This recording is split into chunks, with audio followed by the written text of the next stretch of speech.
नमस्कार। ज्वलंत मुद्दों पर आधारित हमारी राय में आप सभी का स्वागत करता हूं। मैं हूं राजीव। दोस्तों, आज की तारीख में एक बड़ा सवाल सामने आ रहा है कि क्या इजराइल और फिलिस्तीन मामले में प्रधानमंत्री नरेंद्र मोदी अपने मन की बात अब देशवासियों को बताएंगे? क्या मोदी अपने दोस्त अमेरिकी राष्ट्रपति जो बाइडेन के मन की बात को सुनेंगे? दरअसल आपने देखा कि इजराइल पर हमास के हमले की आलोचना करने में और अपनी संवेदनाएं इजराइल तक पहुंचाने में मोदी ने चंद घंटों का वक्त भी नहीं लगाया था। लेकिन पिछले 10 दिनों से इजराइल फिलिस्तीन में जिस तरह इंसानियत को तबाह करने में जुटा हुआ है, उसकी आलोचना मोदी अब तक क्यों नहीं कर पाए हैं? आप याद कीजिए कि इजरायली प्रधानमंत्री बेंजामिन नेतन्याहू के साथ तो समुद्र किनारे मोदी जी ने चहलकदमी करते हुए दुनिया को यह मैसेज दे दिया था कि वो दोनों अच्छे दोस्त बन चुके हैं। तो क्यों नहीं मोदी अपने दोस्त नेतन्याहू को यह कह पाए कि आपको इस विनाश लीला को रोक देना चाहिए? क्या 10 दिनों में मोदी को 10 मिनट का भी वक्त नहीं मिला कि वो इजराइल के हमलों की वैसी ही कड़ी निंदा करें जैसे उन्होंने हमास के हमलों पर की थी? या फिर चुनाव की तैयारियों में और सेना से सेल्फी पॉइंट बनवाने की तैयारियों में मोदी इतने मशरूफ हो गए हैं कि दुनिया में क्या हो रहा है इसकी खबर ही उन्हें नहीं है? वैसे मोदी जी की जानकारी के लिए बता दें कि जो इजराइल हमास पर हमलों की आड़ लेकर फिलिस्तीन के नागरिकों को अपना शिकार बना रहा है, उसके खिलाफ दुनिया भर में तो आवाजें उठी रही हैं। खुद इजराइल के लोग भी अब अपनी सरकार के खिलाफ खड़े नजर आ रहे हैं। इजराइल के टाइम्स ऑफ इजराइल और हारेट्स जैसे अखबारों ने इजरायली नागरिकों के विरोध प्रदर्शन की तस्वीरें छापी हैं। 7 अक्टूबर को इजराइल पर हमास के हमले के बाद हमास ने जिन लोगों को अपना बंधक बना लिया, उनके कई परिजन तेल अबीब में रक्षा मंत्रालय के पास प्रदर्शन करने पहुंच गए। टाइम्स ऑफ इजराइल ने खबर दी है कि प्रदर्शन में शामिल लोग इजरायली झंडे लहराते हुए कहते हैं कि प्रधानमंत्री बेंजामिन नेतन्याहू विनाशकारी विफलता के लिए जिम्मेदार हैं और उनसे इस्तीफा देने की मांग कर रहे हैं। वहीं बहुत से और लोग बंधकों और उनके परिजनों के साथ एकजुटता दिखाते हुए बेंजामिन नेतन्याहू के संकट से निपटने के तौर तरीकों का विरोध कर रहे हैं और इसे निम्न स्तर तक की राजनीति करार दे रहे हैं। प्रदर्शनकारियों ने नेतन्याहू पर इजरायली नागरिकों की रक्षा करने के बजाय अपने राजनीतिक अस्तित्व की अधिक परवाह करने का आरोप लगाया।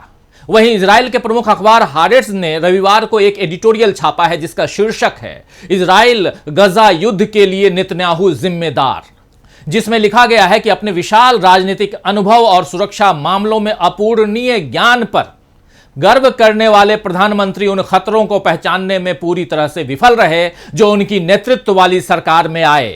अखबार ने यह भी लिखा है कि नेतन्याहू ने फिलिस्तीनियों के अस्तित्व और अधिकारों को खुले तौर पर नजरअंदाज किया और यह भी 7 अक्टूबर के हमलों की वजह में से एक है। आपको बता दूं कि वेस्ट बैंक में नेतन्याहू सरकार ने काफी दूर तक बस्ती बना ली थी, जिस पर हमास ने जून में ही चेतावनी दी थी कि इसका अंजाम बुरा हो सकता है और अब वैसा ही हो रहा है। तो दोस्तों, इजराइल के अखबार जिस तरह खुलकर इंसानियत के साथ खड़े दिखाई दे रहे हैं, वो अपने आप में एक मिसाल है और एक संदेश भी है कि जैसी सरकार होती है वैसा पूरा देश नहीं होता। हमारे देश यानी इंडिया के भी बहुत से पत्रकार इस वक्त इजराइल की रोमांचक वार रिपोर्टिंग में लगे हुए हैं। आप याद कीजिए कि खाड़ी युद्ध के दौरान टीवी चैनलों ने जंग की तबाही को भी बेचना शुरू कर दिया था और इस वक्त हमारे बहादुर पत्रकार उसी कारोबार को आगे बढ़ा रहे हैं। जैकेट और टोपी पहने, हाथ में माइक थामे ये पत्रकार पीछे चलती गोलियों, रॉकेट और बमों के धमाकों के बीच ग्राउंड रिपोर्टिंग देकर पत्रकारिता की महान सेवा कर रहे हैं। काश ऐसी ही सेवा इन लोगों ने मणिपुर में जाकर भी की होती तो आज शायद मणिपुर के मामले में सरकार कुछ करने को मजबूर होती। खैर, मोदी की मजबूरी तो केवल और केवल चुनाव ही लगते हैं। न चुनावों के आगे कुछ और न ही चुनावों के पीछे कुछ। सारा तमाशा केवल सत्ता का है और इस तमाशे को सफल बनाने के लिए अब सरकार सेना का इस्तेमाल भी करने जा रही है। आपको बता दूं कि सरकार की फ्लैगशिप योजनाओं जैसे नारी सशक्तिकरण, उज्ज्वला, आत्मनिर्भर और सक्षम भारत को जनता के बीच ले जाने के लिए अब सेना का इस्तेमाल होगा। रक्षा मंत्रालय ने थल सेना, वायुसेना और नौसेना के अलावा डीआरडीओ और बीआरओ को 9 शहरों में सेल्फी पॉइंट्स बनाने को कहा है। खास बात यह है कि इन सेल्फी पॉइंट्स पर मोदी की तस्वीर पहले से रहेगी, जिनके साथ लोगों को सेल्फी खींचने के लिए प्रोत्साहित किया जाएगा। 75 सालों के इतिहास में अब तक ऐसा कभी नहीं हुआ दोस्तों कि सेना का इस तरह राजनीतिकरण किया गया हो। लेकिन मोदी सरकार ऐसा कर रही है। मोदी है तो मुमकिन है। कांग्रेस ने इस पर अपनी आपत्ति जतलाई है और राष्ट्रपति द्रौपदी मुर्मू को इसे रोकने की अपील की है, लेकिन लगता नहीं है कि सरकार के इस फैसले पर कोई रोक लगेगी। तो कुल मिलाकर योजनाओं के बहाने मोदी अपना प्रचार करा रहे हैं, क्योंकि योजनाएं अच्छी और कारगर होंगी तो अपने आप जनता के बीच पहुंच जाएंगी। उसके लिए सेल्फी पॉइंट्स बनाने और सेना को इस काम में लगाने की कोई जरूरत ही नहीं थी। कांग्रेस ने सेना के ऐसे इस्तेमाल पर आगाह भी किया है। सवाल यह है कि क्या सरकार पर किसी चेतावनी का असर पड़ेगा? खैर, मोदी जी अपने मन की बात करने के लिए ही तो मशहूर हैं। वैसे वक्त मिले तो उन्हें अमेरिकी राष्ट्रपति जो बाइडेन के मन की बात सुन लेना चाहिए। दरअसल जो बाइडेन को फिलिस्तीन पर हमले के 9-10 दिनों बाद इस बात का एहसास हुआ कि इजराइल जो कुछ करने की कोशिश कर रहा है वो गलत है। एक टीवी चैनल को दिए गए इंटरव्यू में जो बाइडेन से पूछा गया कि क्या वो इस समय गजा पर इजराइल के कब्जे का समर्थन करेंगे, इसके जवाब में अमेरिकी राष्ट्रपति ने कहा है कि यह एक बड़ी गलती होगी। बाइडेन ने कहा, हमास और हमास के चरमपंथी सभी फिलिस्तीनी लोगों का प्रतिनिधित्व नहीं करते और मुझे लगता है कि इजराइल के लिए गजा पर फिर कब्जा करना एक गलती होगी। लेकिन बाइडेन ने यह भी कहा है कि गजा के अंदर जाकर चरमपंथियों को बाहर निकालना एक जरूरी काम है। उन्होंने यह भी कहा कि मुझे विश्वास है कि इजराइल युद्ध के नियमों के तहत कार्रवाई करेगा। आपको बता दूं दोस्तों कि बाइडेन ने बार बार कहा है कि हमास से अपनी रक्षा करना इजराइल का अधिकार और कर्तव्य है, लेकिन अब पूरी दुनिया में जिस तरह इजराइल के हमलों के खिलाफ विरोध प्रदर्शन शुरू हो गए हैं, उसके बाद अमेरिका को भी मजबूरन अपना रुख बदलना पड़ा है। लेकिन हमारे पीएम नरेंद्र मोदी ने अब तक फिलिस्तीन के लिए इजराइल की आलोचना नहीं की है। वैसे अब तो इजराइल के सुर भी बदलते हुए दिख रहे हैं।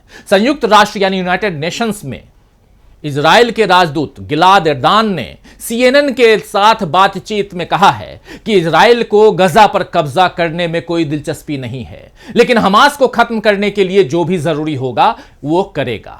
वहीं अमेरिका में इजराइल के राजदूत माइकल हर्जोग ने भी सीएनएन के साथ बातचीत में कहा है कि संघर्ष खत्म होने के बाद इजराइल का गजा पर कब्जा करने का कोई इरादा नहीं है।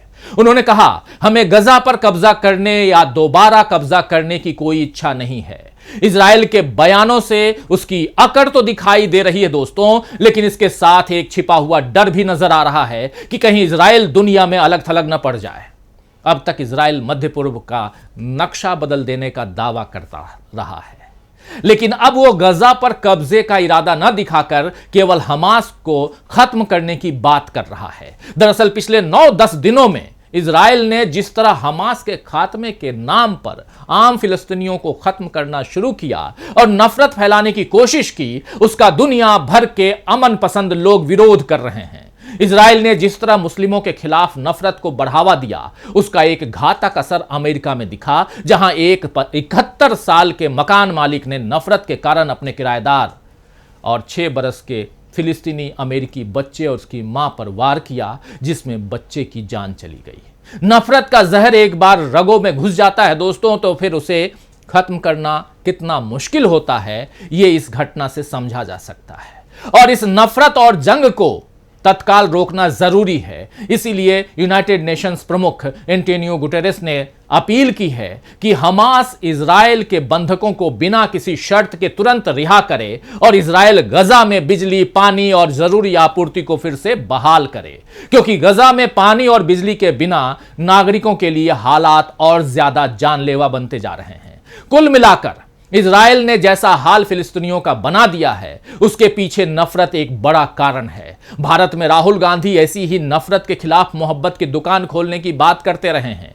मोदी और उनके समर्थक राहुल गांधी की बात न सुने, लेकिन कम से कम फिलिस्तीन का हाल देखकर ही संभल जाएं। तो आज के लिए बस इतना ही दोस्तों, नमस्कार।